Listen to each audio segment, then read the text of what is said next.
Hello students, welcome है आपका हमारे इस प्रैक्टिस सेशन में, इस प्रैक्टिस क्लास में।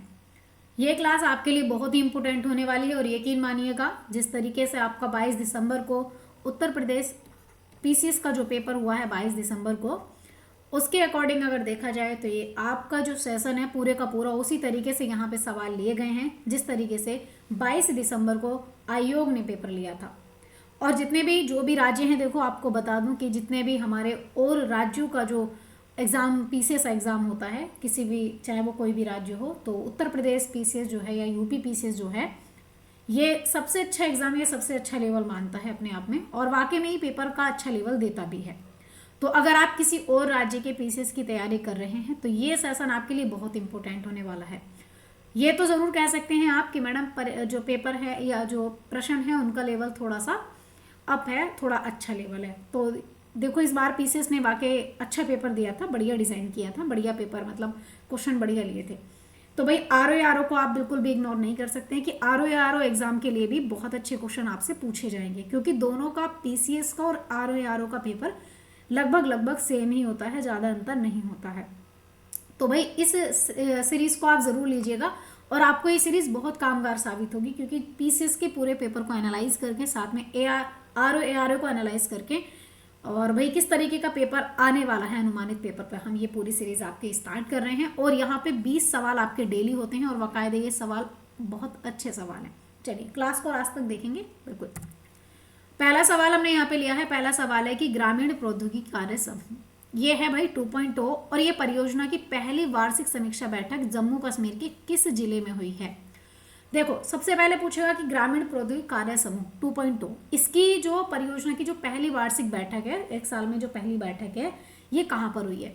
तो ये हुई है जम्मू कश्मीर, और वो जम्मू कश्मीर में भी पूछ लेगा कि जम्मू कश्मीर के किस जिले में हुई है, कठुआ में, श्रीनगर में, या फिर पुलवामा में, या फिर यहाँ पे बड़गाम में। तो भाई यहाँ पे ग्रामीण प्रौद्योगिकी कार्य समूह जो है, इसकी जो है 2.0 परियोजना की पहली बैठक हुई है जम्मू कश्मीर के श्रीनगर में। कहाँ पर हुई है? ये हुई है जम्मू कश्मीर के श्रीनगर में, ये पहली बैठक हुई है।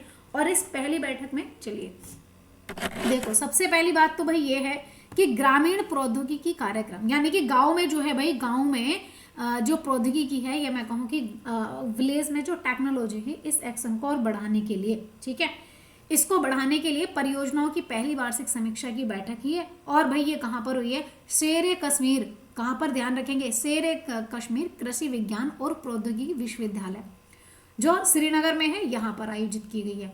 बाकायदे आपको देखो याद रखना है, राज्य तो याद रखना है, लेकिन उसके साथ में उसका लोकल एरिया, यानी कि जो उसका जिला है, आपको उसका डिस्ट्रिक्ट भी बहुत इंपॉर्टेंट है, आपको याद रखना है। स्कूल का नाम, कॉलेज का नाम आपको ध्यान रखना पड़ेगा, जो भी विश्वविद्यालय है, जो भी संस्थान है, संस्थान का नाम भी, क्योंकि भी देखो आयोग इसी तरीके के सवाल पूछ रहा है, और अगर आप इसको स्किप कर देते हैं तो भाई फिर आप इस चीज़ को खुद जिम्मेदार हैं। चलिए सवाल नंबर दूसरा है यहाँ पे कि ग्रामीण प्रौद्योगिकी कार्य जो समूह है, ये निम्नलिखित में से किस वर्ष लॉन्च किया गया था, इसको कब लॉन्च किया गया था। जबकि 2024 वाली बैठक की बात करेगा तो 2024 वाली बैठक तो भाई जम्मू कश्मीर में हुई है, और जम्मू कश्मीर के भी श्रीनगर में। तो ये 2004 में इसको लॉन्च हुआ, 2009 में, 2013, 2016। अगर इसके लॉन्च करने की बात करें तो ये 2004 में इसको लॉन्च किया गया था, और इसकी बार एक साल की जो पहली बैठक है वो जम्मू कश्मीर में हुई है। ग्रामीण प्रौद्योगिकी कार्य समूह जो है, ये 2004 का जो प्रावधान है वैज्ञानिक सलाहकार के, यानी कि जो पीएसए है, इनके कार्यालय की एक पहल है ये। दूसरी बात क्या है, अगर यहाँ पे आप लोगों से बात करी जाए कि भाई पीएसए, तो इसको हम बोल सकते हैं प्रिंसिपल जो साइंटिफाइड क्या बोलते हैं एडवाइजर होता है, इसकी बात करें। इसकी संकल्पना ग्रामीण क्षेत्रों के लिए उच्च स्तर के विज्ञान और प्रौद्योगिकी हस्तक्षेप और समर्थन प्रदान करने के लिए जो है यहाँ पे इसके रूप में करी गई है। दूसरी बात ये आती है कि इस पहल की बात करें तो भैया इस पहल के तहत जो है हस्तक्षेपों के मुख्य रूप से जो मैं कहूँ कि मांग संचालित बनाया गया है ना, और जिसमें आप देख सकते हैं जमीनी स्तर पर प्रौद्योगिकी, और इस जो जमीनी स्तर पर प्रौद्योगिकी है, इसका जो एरिया गैप है, इसको पाटने के लिए, खत्म करने के लिए, प्रौद्योगिकी को उन्नत करने के लिए, नवीन परियोजनाओं के साथ जोड़ने के लिए, नई परियोजनाओं के साथ, और इसके बारे में भाई नॉलेज, मैं कहूँ कि प्रशिक्षण देने के लिए, प्रदर्शन करने के लिए इस बैठक को भाई किया गया था। चलिए सवाल नंबर 3 है यहाँ पे कि भारत में प्रधान वैज्ञानिक सलाहकार, जिनकी पीएसए की बात कर रहे थे हम, तो इनकी बात करें तो भाई ये जो है इनकी नियुक्ति किस वर्ष होती है। तो भाई यहाँ पे जो प्रिंसिपल साइंटिफिक एडवाइज़र हैं, तो प्रिंसिपल साइंटिफिक एडवाइज़र की जो भाई नियुक्ति होती है, या मैं कहूँगी ये प्रावधान नियुक्ति किस प्रावधान के तहत, 1994, 1996, 1999, 2002। तो भाई यहाँ पे जो पीएसए हैं यानी कि प्रधान वैज्ञानिक सलाहकार हैं, प्रिंसिपल साइंटिफिक एडवाइज़र हैं, इनकी नियुक्ति किस एक्ट के या किस वर्ष के तहत होती है। तो एक वैज्ञानिक सलाहकार, इनकी नियुक्ति की बात करें तो भाई इसका आंसर हो जाएगा 1999। भारत में 1999 से एक प्रधान वैज्ञानिक सलाहकार होंगे, और ये जो है बात करें तो ये सबसे पहले डॉक्टर एपीजे अब्दुल कलाम 1999 से 2001 तक भाई पहले प्रधान सलाहकार, या मैं कहूँ पहले प्रधान वैज्ञानिक सलाहकार रहे थे। ये इंपॉर्टेंट है। एपीजे अब्दुल कलाम आपसे पूछा जाएगा, ये नाम बहुत इंपॉर्टेंट है, जिनको मिसाइल मैन ऑफ इंडिया कहते हैं। दूसरी बात, पीएसए यानी कि प्रधान वैज्ञानिक सलाहकार जो हैं, ये कार्यालय का उद्देश्य, इनका उद्देश्य क्या है, इनके कार्यालय बनाने का उद्देश्य यह है कि विज्ञान और जो प्रौद्योगिकी है इसके मामलों में प्रधानमंत्री कैबिनेट को व्यवहारिक और वस्तुनिष्ठ सलाह जो है ये प्रदान करेगा प्रधानमंत्री को। दूसरी बात यह है कि पीएसए जो है ये कार्यालय को वर्ष 2018 में कैबिनेट सचिव के अधीन रखा गया है। जो कैबिनेट सचिव होगा उसके अंडर में ये काम करने वाला है। ठीक है, कई बार पूछ लेगा किसके अंडर में काम करेगा और इसको कब करा गया था। तो आप किसी भी चीज को, किसी भी डेटे को लाइट में बिल्कुल नहीं लेंगे, आपने एग्जाम देख ही लिया है। सवाल नंबर 4, चलिए सवाल नंबर 4 कहता है कि निम्नलिखित में से किस राज्य में पवित्र उपवनों को यानी कि सरना के नाम से भी जाना जाता है। ये बहुत पवित्र उपवन है माना जाता है। यहाँ पे देखो कुछ आस्था भी है, तो भाई पवित्र उपवन है, और ये जो पवित्र उपवन है इनका नाम है सरना। ये छत्तीसगढ़ में है, झारखंड में, राजस्थान में, या फिर राजस्थान दो जगह। चलो इसको कर्नाटक कर लो, कोई बात नहीं है, लो कर्नाटक नाम दे दिया है। तो इसका आंसर क्या हो जाएगा, इसका आंसर हो जाएगा, झारखंड की बात करें तो भाई पवित्र उपवन जिसका नाम है सरना। सरना उपवन कहाँ पाए जाते हैं, ये पाए जाते हैं झारखंड में। झारखंड की बात करें तो पहली बात तो भैया ये है कि ये जो है वहाँ के जो समुदाय हैं, झारखंड के जो स्वदेशी समुदाय हैं, उनके द्वारा अपने पूर्वजों की जो आत्माएं हैं या इनके देवताओं को समर्पित हैं ये सरना उपवन। ठीक है, और ये पवित्र उपवन जो है प्राकृतिक वनस्पति वाले क्षेत्र होते हैं। इसका मतलब एक तरीके से गवर्नमेंट भी इसको प्रोटेक्ट करती है, वो बताती हूँ क्यों। इसलिए प्रोटेक्ट करती है गवर्नमेंट भी, इनकी सराहना करती है, क्योंकि भाई यहाँ से हम इन्वायरमेंट को करीब कर सकते हैं, है ना। दूसरी बात यह है कि झारखंड में इन्हें सरना के नाम से और छत्तीसगढ़ में जो है यहाँ पे देवगुड़ी के नाम से। तो अगर आपसे पूछे कि भाई झारखंड में तो सरना नाम है और छत्तीसगढ़ में देवगुड़ी नाम है, और राजस्थान की बात करें तो राजस्थान में ओरण के नाम से जाने जाते हैं ये तीनों नाम। एक तो ओरण कहाँ बोलते हैं, पवित्र उपवन को ओरण राजस्थान में, देवगुड़ी छत्तीसगढ़ में, और सरना झारखंड में। तो ये तीनों चीजें आपके लिए बहुत इंपॉर्टेंट है, ध्यान रखेंगे। अगला सवाल है कि निम्नलिखित में से किस राज्य की सरकार के द्वारा 4 दीवारी बना करके पवित्र उपवनों की रक्षा की घेराबंदी की पहल शुरू की गई है। यानी कि कौन सी राज्य सरकार ने ऐसा करा है कि 4 दीवारी बना करके जो पवित्र उपवन हैं, इन पवित्र उपवनों की रक्षा करने के लिए घेराबंदी पहल शुरू करी है। तो भाई इंपॉर्टेंट है, आपसे पूछेगा घेराबंदी पहल। अब देखो पवित्र उपवन मैंने अभी आपको बताए हैं राजस्थान में, छत्तीसगढ़ में, झारखंड में, है ना। तो ये झारखंड ने करा है, मध्य प्रदेश ने, उत्तराखंड ने, या फिर महाराष्ट्र सरकार ने। किस राज्य की सरकार ने? तो भाई यहाँ पे जो सरना है इन बनों की ही, सरना बनों की बात करें तो भाई सरना बनों की ही, इन सरना बनों को ही प्रोटेक्ट करने के लिए राज्य सरकार के द्वारा घेराबंदी पहल शुरू करी गई है। अब घेराबंदी पहल क्या है? सबसे पहली बात तो झारखंड ने शुरू करी है, घेराबंदी पहल शुरू करी है, और ये पहल जो है 2019 में शुरू करी गई थी। और किसको प्रोटेक्ट करने के लिए? भाई ये है सरना। सरना नाम मैं बार बार इसलिए बोल रही हूँ ताकि इसका नाम आपको पता रहे। जहाँ वो पवित्र वन है या उपवन है उनको पवित्र बगीचे कहें तो पवित्र बगीचों को भाई 4 दीवारी बना दी जाएगी उनकी, ताकि वहाँ के मैं कहूँ स्थानीय लोग या और भी जो है और भी चराचर जीव भी मान लो उनको नुकसान ना पहुँचाएं। दूसरी बात, इसको सुरक्षा देंगे और इसको प्रोटेक्ट करेंगे, मतलब इनका संरक्षण करेंगे, इसकी योजना बनाई गई है और जिसे ग्राम सभा की मंजूरी के बाद कल्याण विभाग द्वारा क्रियान्वित किया जाएगा। इसका काम कौन करेगी? ग्राम सभा मंजूरी दे करके जो कल्याण विभाग है भाई इस काम को कंप्लीट करने वाला है झारखंड में। सवाल नंबर 6, मिथिला मखाना आपको बहुत अच्छे से पता होगा, इसको जीआई टैग दिया गया था। कब जीआई टैग दिया गया था मिथिला मखाना को? 2018 में, 2020, 2021, 2022। अगर मिथिला मखाना की बात करें तो भाई ये मुझे बिहार का है ना, बिल्कुल बिहार का है ये। और ये जो जीआई टैग दिया गया है 2022 में। अच्छा आपको देखो अब की बार तो पता चल गया होगा, योजनाओं के डेट, योजनाओं की दिनांक ये आपसे पूछी थी। कई बार तो योजनाएं एक ही साल की थी, 2 योजनाएं, और उसने डेट पूछी थी योजनाओं की अलग अलग, है ना। तो भाई इस तरीके से हमें ध्यान रखना है। मिथिला मखाना को जीआई टैग मिला है 2022 में और ये बिहार का है ना। देखो मिथिला मखाना की बात करें तो मिथिला मखाना या इसको माखन, मिथिला मखाना, मखाना जो आपने देखा होगा जो जलीय एक प्रकार का, मैं कहूँ कि जलीय किस्म का मखाना होता है जल में। तो मिथिला मखाना ये वानस्पतिक नाम इसका आपसे पूछा जाएगा, आपसे पूछेगा कि भाई इसका बोटानिकल नाम क्या होगा, ये इंपॉर्टेंट होगा। इसका बोटानिकल नाम होगा भाई यहाँ पे यूरिले फैरोक्स सालिप्स। और ये बिहार साथ में नेपाल का जो है मिथिला क्षेत्र में उगाए जाने वाला जलीय मखाना है। और एक बहुत मतलब एक अलग, जो मखाने हम खाते हैं उनसे अलग किस्म है इसकी। इसको 2022 में भाई जीआई टैग दिया गया था। जीआई टैग की वैल्यू कितनी होती है? 10 साल की होती है, ठीक है। कितनी होती है? 10 साल की होती है। सबसे ज्यादा जीआई टैग किसके पास है, सर्वाधिक जीआई टैग किसके पास है, आप मुझे कमेंट में बताएंगे। चलिए आगे बात कर लेते हैं। अच्छा जीआई टैग हमारे यहाँ पे कब शुरू हुआ था? 1999 से, बिल्कुल। आगे बात कर लेते हैं, अगला सवाल नंबर 7। बिहार सरकार ने निम्नलिखित में से किस शहर में मखाना महोत्सव मनाया है? अब देखो बिहार सरकार ने के दिमाग में एक चीज आई कि अब जो मखाना है बिहार में, मिथिला मखाना, भाई जो अभी बात करी हमने यहाँ पे, जो मिथिला मखाना है, ये मिथिला मखाना जो है बिहार में उगाया जाता है। अब इसको जीआई टैग भी दिया गया है, लेकिन भाई इसकी मार्केटिंग करने के लिए, इसका व्यापार करने के लिए, इसका व्यापार हमें अन्य राज्यों के साथ करना है और राज्यों में व्यापार करने के लिए। अब व्यापार कब होता है? जब हम उसका ऐड करते हैं। जब क्या करते हैं? उसका ऐड करते हैं। और इस ऐड करने की बात करें तो भाई इसका प्रचार प्रसार करना जरूरी है ना। और जब प्रचार प्रसार करना जरूरी है तो सीधी सी बात है कि भाई यहाँ पे इस मखाने महोत्सव बनाया गया है, जहाँ पे इस मखाने का प्रचार प्रसार किया जाएगा, जिससे और भी राज्यों में इसको भाई बेचा जाए। तो ये बंगलुरु में किया गया है, इंदौर में, वाराणसी में, श्रीनगर में। मखाना महोत्सव कहाँ मनाया गया है? मखाना महोत्सव मनाया है बंगलुरु में। रीजन मैंने बता दिया है क्यों बनाया गया है बंगलुरु में।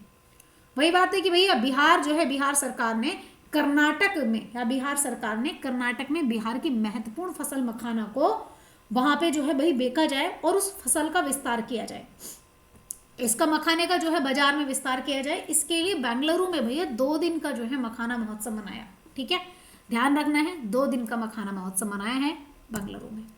चलिए सवाल नंबर 8। सवाल नंबर 8 है, कह रहा है कि यहाँ पे राइजिंग राजस्थान ग्लोबल इन्वेस्टमेंट एक समिट हुई है। और ये इंपोर्टेंट, स्टार लगा लेना, स्टार लगा लेना।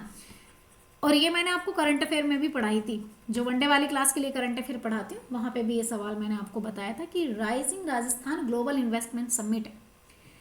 इन्वेस्टमेंट समिट है, कुछ शब्द पढ़ो। सबसे पहली बात तो ग्लोबल है, ग्लोबल मतलब होती है पूरी वैश्विक स्तर की। दूसरी बात क्या है? इन्वेस्टमेंट, इन्वेस्ट करना है। समिट है जहां पे लोगों ने बैठ के बातचीत करी है इसको लेकर के। कहा हुई है? राजस्थान में। यानी कि ऐसी समिट है जहां पे भैया इन्वेस्ट करके व्यापार को और ऊपर उठाया जा सकता है चीजों को। 2024 में राजस्थान के निम्नलिखित में से किस जिले में हुई है? राजस्थान में तो हुई है, लोकल एरिया उसने पूछा है। तो भाई ये कहां पर हुई है? ये हो रही है बाड़मेर में। कहां पर हुई है? ये हुई है राजस्थान के बाड़मेर में। ध्यान दो इधर। जो rising Rajasthan global investment summit है ना, ये 2024 को हुई थी। और ये इंपोर्टेंट है डेट, भाई डेट तो मैं कह रही हूँ कि डेट अपनी नोट कर लेना, जो आरओ या किसी भी पीसीएस एग्जाम की तैयारी कर रहे हैं। कब से कब तक हुई है? 9 से 11 दिसंबर, यानी कि 2 दिन की भाई मीटिंग थी इनकी, 9 से 11 दिसंबर के बीच ये रही है। और कहाँ हुई है? तो भाई ये हुई है जयपुर, और जयपुर में ही पड़ता है आपका बाड़मेर, ठीक है।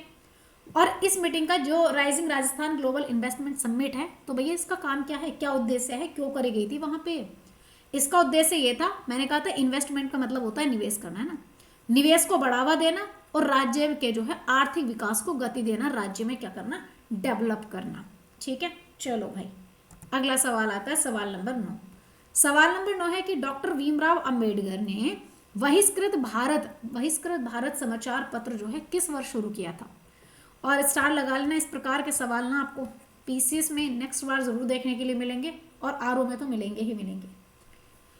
डॉक्टर भीमराव अंबेडकर ने बहिष्कृत भारत समाचार पत्र किस वर्ष शुरू किया गया? 1927, 1930, 1932, 1940।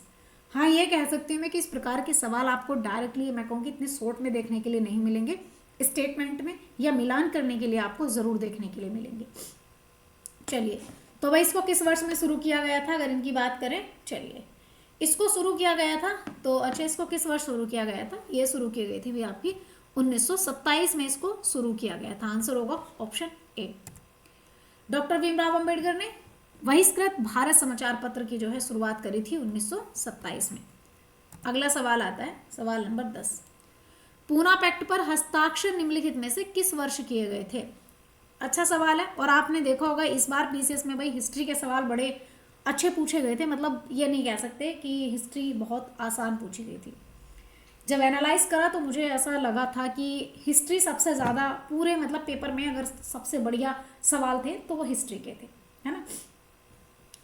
तो हिस्ट्री को तुम इग्नोर नहीं कर सकते कि हिस्ट्री है ज़्यादा नहीं आएगा भाई, प्रभाव सबका पड़ता है। तो पूना पैक्ट पर हस्ताक्षर किए गए थे किस वर्ष में? तो पूना पैक्ट पर हस्ताक्षर किए गए थे 1932 में। पूना पैक्ट पर हस्ताक्षर किए गए थे 1932 में, 1932 में। और दूसरी बात करें, डॉक्टर भीमराव अंबेडकर ने महात्मा गांधी के साथ पूना पैक्ट पर हस्ताक्षर किए थे, क्योंकि जब महात्मा गांधी थे जेल में। पूना पैक्ट, एक बात बताओ, ऐसा था महात्मा गांधी थे भाई जेल में, महात्मा गांधी से बातचीत करने के लिए अंबेडकर जी गए और अंबेडकर जी ने जाकर के वहाँ पे पूना में महात्मा गांधी थे, इसीलिए इसका नाम जो है पूना पैक्ट इसका नाम दे दिया गया। और वहाँ पर जाकर के अंबेडकर जी ने ये बोला कि भाई दलित वर्गों के लिए हमें अलग निर्वाचन मंडल चाहिए, यानी कि हमें कम्युनल अवार्ड चाहिए। अब इन्होंने कम्युनल अवार्ड की बात करी, अलग निर्वाचन मंडल की बात करी, इसीलिए महात्मा गांधी ने कहा ठीक है भाई, तुम जो हो, तुम्हें दलित वर्गों के लिए हम एक अलग निर्वाचन मंडल दे देते हैं। और इसके लिए जो है हस्ताक्षर कब किए गए थे? 1932 में किए गए थे। और भाई कौन लेकर के गए थे? अंबेडकर जी। किसके पास? महात्मा गांधी के साथ, है ना। इस पर हस्ताक्षर होते हैं। चलिए, अगला सवाल नंबर 11 है कि जेवर हवाई अड्डा उत्तर प्रदेश के निम्नलिखित में से किस जिले में है? और इस सवाल पर आप लगाएंगे स्टार, क्योंकि ये सवाल बड़ा अच्छा है। जेवर हवाई अड्डा जो है, पहली बात तो ये है कि इंटरनेशनल हवाई अड्डा, मतलब यहाँ से अगर आप हवाई जहाज में बैठोगे तो आप दुबई आराम से जा सकते हो। अच्छा, अरे आप देश तो छोड़ो, दुनिया के किसी भी कोने में अगर आपको जाना है तो आप जेवर हवाई अड्डे से जा सकते हो। बाकी जहाँ पे आप देखेंगे कि जहाँ पे हवाई पट्टी या फिर और एयरपोर्ट होते हैं, वहाँ से आपको ईजिली जाने के लिए नहीं मिलेगा। तो पहली बात तो ये क्या है, इंटरनेशनल हवाई अड्डा है। और ये भाई आपका गौतम बुद्ध नगर में है, बाराबंकी में है, गोरखपुर में है, गाजियाबाद में। यूपी का इंटरनेशनल हवाई अड्डा है। तो भाई इंटरनेशनल एयरपोर्ट के बारे में तो जानकारी होनी चाहिए। ये होगा आपका गौतम बुद्ध नगर में, है ना, जीबी नगर, गौतम बुद्ध नगर या ग्रेटर नोएडा जिसको बोले, ठीक है।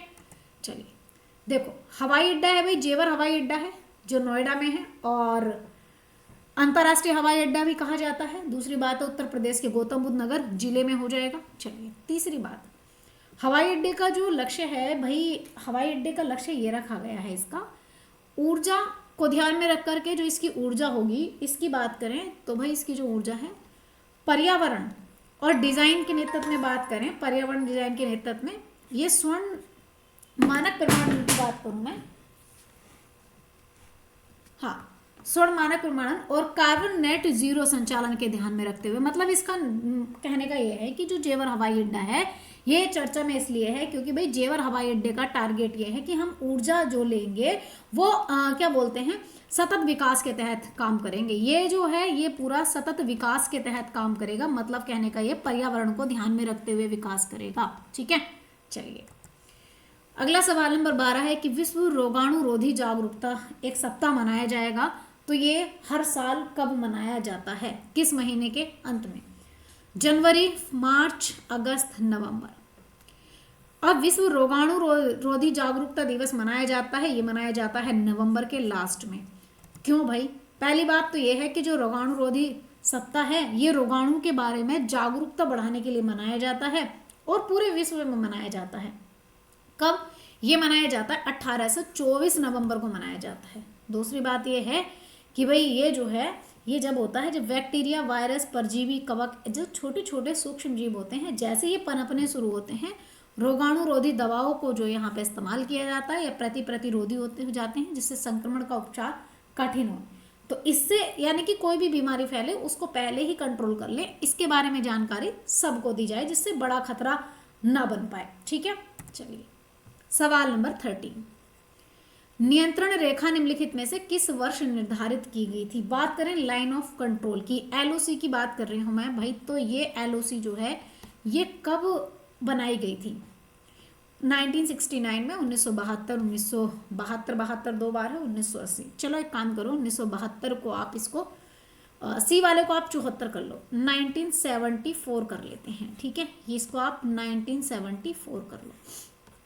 आंसर क्या होगा? चलो जब मैंने सी चेंज कर दिया तो आंसर होगा इसका बी, 1972 में। 1972 में जो एलओसी है यहाँ पे, यानी कि लाइन ऑफ कंट्रोल की बात करें, ये बनाई गई थी और ये यूएनओ ने भी इसको स्वीकार करा था। ठीक है, यूनाइटेड नेशन ऑर्गेनाइजेशन ने भी, कि भाई ये लाइन वाकई में इन दो कंट्रियों को अलग करेगी। किन किन कंट्रियों को? पहली बात तो भाई अगर यहाँ पे नियंत्रण रेखा यानी कि लाइन ऑफ कंट्रोल की बात करें तो ये कश्मीर का जो युद्ध हुआ था, इस कश्मीर के युद्ध के बाद में जो यूएन है इसने 1948 में जो है तय कर दिया था कि भाई युद्ध विराम कर दो और भारत और पाकिस्तान को हम अलग अलग कर देंगे, है ना। इसके बाद में क्या हुआ था, दोनों देशों के बीच में जो है सिमला समझौता हुआ और सिमला समझौता होने के बाद में 1972 में जब पाकिस्तान के साथ इंडिया के कुछ रिश्ते खराब होते हैं, मैको मुठभेड़ होती है, तो उसके कंट्रोल करने के लिए एक लाइन बनाई यहाँ पे, नियंत्रण रेखा। और नियंत्रण रेखा भाई ये कहाँ? सियाचिन ग्लेशियर, जो सबसे हाईएस्ट पॉइंट माना जाता है, यानी कि एनजे 9842, यहाँ पर भाई ये विश्व का सबसे ऊंचा युद्ध क्षेत्र भी माना जाता है, यहाँ पर बनाई गई थी। अगला सवाल नंबर 14, राष्ट्रीय राइफल्स एक आतंकवाद विरोधी बल का गठन निम्नलिखित में से किस वर्ष किया गया था? 1987, 1989, 1990, 1992। कब किया गया था? अगर इसकी बात करी जाए तो भाई ये कब किया गया था, इसका सही आंसर हो जाएगा आपका यहाँ पे, इसका आंसर हो जाएगा सी, 1990 में। कब किया गया था? 1990 में, आंसर होगा सी। यानी कि राष्ट्रीय राइफल्स भारत का एक आतंकवाद रोधी बल है जिसका गठन 1990 में जम्मू कश्मीर क्षेत्र में आंतरिक सुरक्षा से निपटने के लिए किया गया था। दूसरी बात, वे सशस्त्र बल यानी कि इसकी सशस्त्र बल की विशेष शक्तियां अधिनियम जो 1990 है, इसके तहत शक्तियां प्राप्त करके सार्वजनिक व्यवस्था बनाए रखने के लिए ये जो है बल, यानी कि यह जो है बल रक्षा मंत्रालय के अधीन काम करता है और भारतीय सेना आधार को उग्रवाद से लड़ने के लिए विशेष कुलीन बल के रूप में भी इसको वर्णित किया जाता है। अगला सवाल नंबर 15, सवाल नंबर 15 है कि निम्नलिखित में से कौन गुडेम रंपा विद्रोह से संबंध रखते हैं या उससे जुड़े थे? तो भाई यहाँ पे इंपोर्टेंट है गुडेम रंपा विद्रोह। अब देखो कई ऐसे नाम होते हैं एग्जाम में तुम्हें दिखाई नहीं देते हैं, वो नाम आपको कहीं ना कहीं दिखाई जरूर देते हैं पर आप ध्यान नहीं देते हो। तो ये गुडेम रंपा विद्रोह की बात करें, बिरसा मुंडा से संबंधित होगा, कुशल कुंवर से, अल्लूरी सीताराम राजू से या मंगल पांडे से। ये तो बहुत सिंपल सा हो जाएगा आपके लिए। आपको ये नाम पता होगा, अल्लूरी सीताराम राजू। अल्लूरी सीताराम राजू की बात करें तो ये गुडेम रंपा विद्रोह से संबंध रखते हैं। क्या है ये? रंपा विद्रोह हुआ था, कहाँ हुआ था? आंध्र प्रदेश का जो गोदावरी नदी का जो क्षेत्र है, उत्तरी क्षेत्र, वहां पे जो आदिवासी समूह रहता है, तो इन आदिवासी समूह के द्वारा जो साहूकार का शोषण हो रहा था, खुदखोरी हो रही थी, बेगारी हो रही थी और साथ में जो वनों के कानूनों का उल्लंघन हो रहा था, इसके विरुद्ध जो है यहाँ पे रंपा विद्रोह खड़ा था। ठीक है, रंपा विद्रोह इन सब के विरुद्ध था। इन्होंने कहा, रंपा विद्रोह का कहना था कि भैया आप जो है खुदेगारी, बेगारी, वनों के कानून का उल्लंघन, शोषण करना, साहूकारों का शोषण, है ना, तो इन सभी के विरुद्ध यहाँ पे रंपा विद्रोह किया गया था कि भैया इनकी बात मानो। दूसरी बात, इसका सबसे महत्वपूर्ण विद्रोह 1992 से 1922 से 1924 इस टाइम पे हुआ और ये गैर आदिवासी एक नेता थे, ये आदिवासी नहीं थे, जबकि आदिवासियों को प्रोटेक्ट करने के लिए करा गया था, जिनका नाम था अल्लूरी सीताराम राजू। इनके नेतृत्व में यहाँ पे रंपा विद्रोह हुआ था, ध्यान रखेंगे। ठीक है, अच्छा सवाल है, इंपॉर्टेंट सवाल है, ध्यान रखेंगे। चलिए आगे बात कर लेते हैं। नेक्स्ट अगला सवाल है यहाँ पे, सवाल नंबर 16, भारत में 18वीं सदी 19वीं शताब्दी के दौरान हुए फकीर विद्रोह के संदर्भ में। अब देखो भाई 18वीं 19वीं सदी में एक फकीर विद्रोह और हुआ था। इस फकीर विद्रोह की बात करें तो ये मुख्य रूप से बिहार में क्या बोलते हैं, मजनून शाह के नेतृत्व में हुआ था, पहला स्टेटमेंट। दूसरा स्टेटमेंट यह है कि भवानी पाठक और देवी चौधरानी इस आंदोलन के दो प्रमुख हिंदू नेता थे। और ये सवाल ना मुझे ऐसा लग रहा है कि ये सवाल आपका पूछा भी गया था किसी एग्जाम में।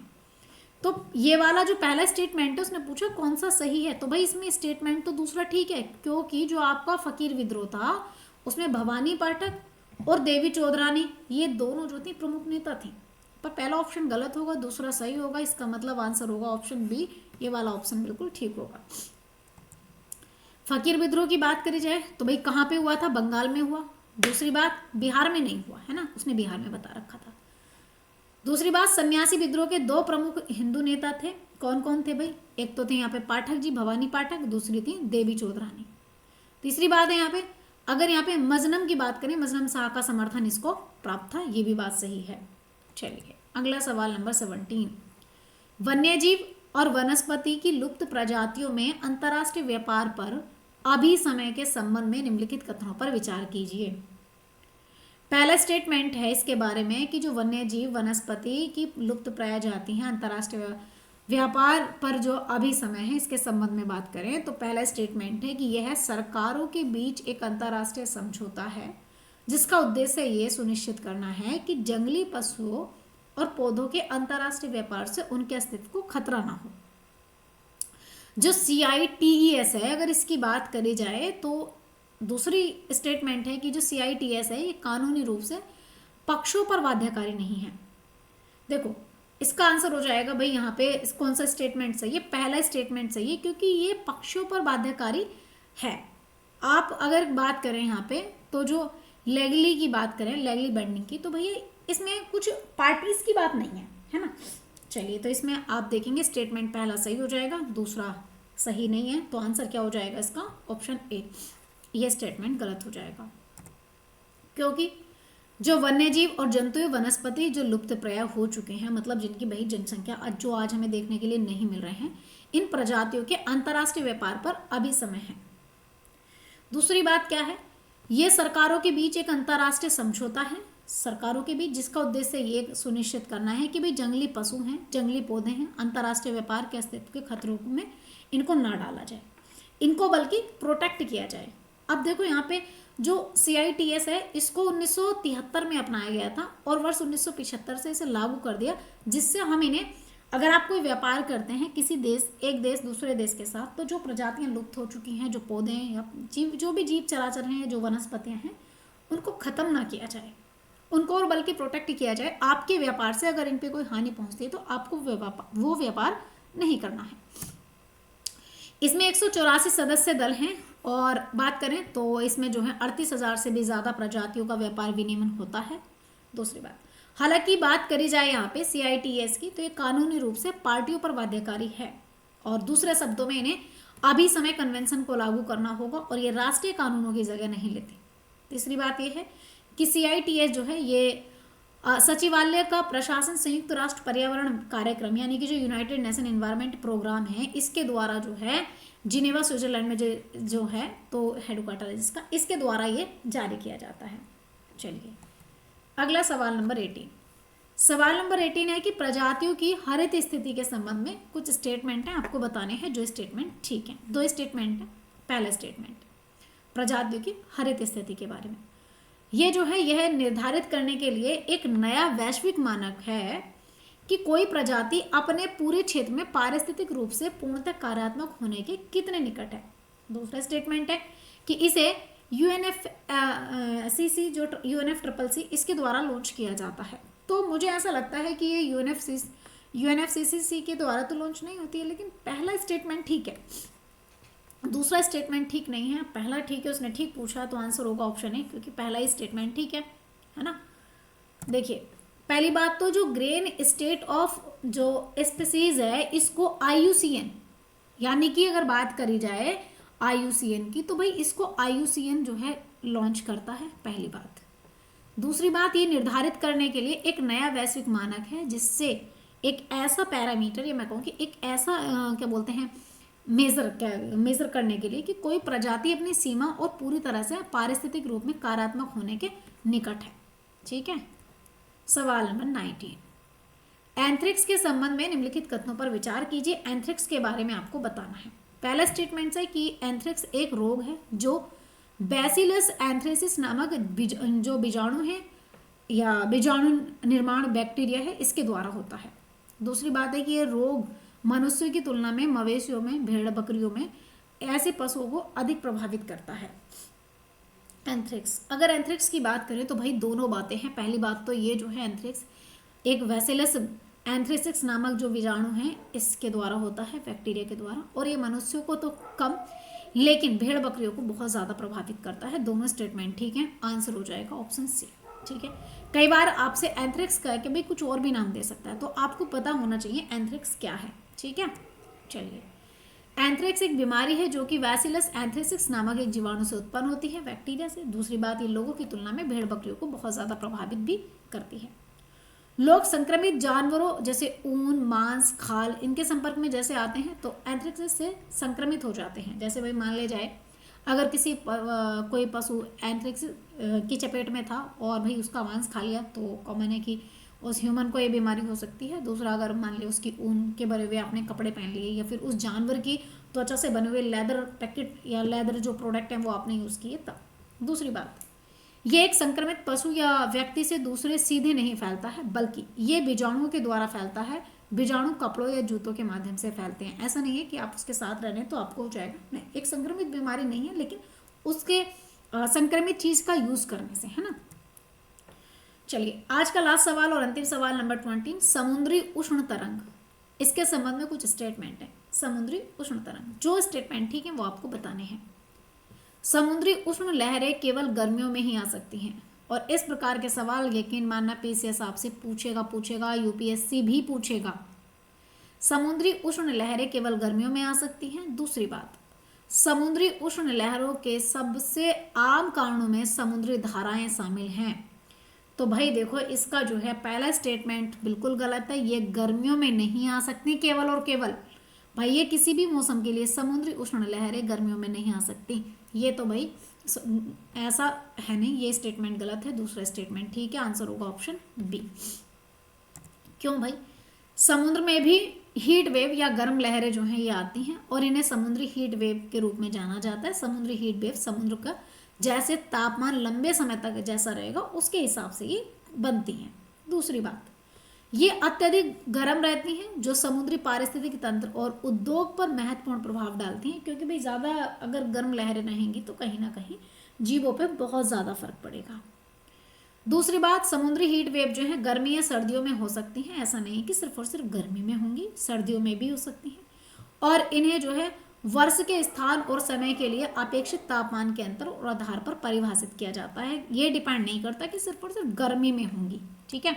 दूसरी बात, समुद्री जो हीट वेव में इनकी बात करें, सबसे जो इसका आम रीजन है वो समुद्री धाराएं हैं।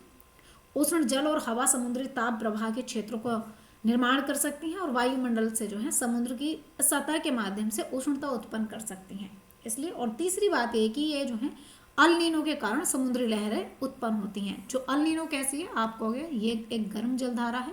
इस गर्म जलधारा के चलते बात करी जाए तो भाई ये समुद्री लहरें उत्पन्न होती हैं। ठीक है, चलिए फ्रेंड्स, तो आज के लिए हम इतना ही रखते हैं। 20 क्वेश्चन थे आज जो हमने डिस्कस किए हैं। बाकी सेशन देखेंगे हम कल। डेली आपको एक क्लास मिलने वाली है। ठीक है, तो आप डेली इस क्लास को जो है यहाँ पे एंजॉय करेगा। Thank you for watching guys, thank you.